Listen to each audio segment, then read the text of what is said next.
రంగారెడ్డి జిల్లా షాద్నగర్ నియోజకవర్గంలో తెలంగాణ జాగృతి అధ్యక్షురాలు కవిత పర్యటించారు. షాద్నగర్ పట్టణంలోని స్థానిక ప్రభుత్వ ఆసుపత్రిని కవిత సందర్శించారు. షాద్నగర్లో 100 పడకల ఆసుపత్రి నిర్మాణం పూర్తయినా కూడా ఇంకా పాత బిల్డింగ్ నుంచి కొత్త బిల్డింగ్కి ఎందుకు మార్చలేదని ప్రశ్నించారు. భవనం శిథిలావస్థకు చేరిందని, అతి త్వరలో ఆసుపత్రి సేవలు కొత్త భవనానికి మార్చాలని, వసతులతో పాటు అవసరమైన సిబ్బందిని సమకూర్చాలన్నారు. ఎన్నో ఏళ్లుగా పేరుకుపోయిన సమస్యలను తెలుసుకుని పరిష్కారానికి వాటిపై జాగృతి ఉద్యమం చేస్తుందన్నారు కవిత.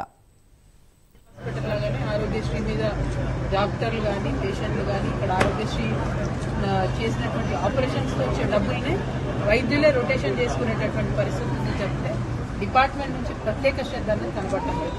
సో నేను రెండే విషయాలు డిమాండ్ చేస్తా ఉన్నాను. ఒకటి, 100 పడకల హాస్పిటల్ త్వరితగతిన పూర్తి చేసి అక్కడ షిఫ్ట్ చేయాలి. ఈ బిల్డింగ్ పాడైపోయినటువంటి పరిస్థితి ఉంది కాబట్టి.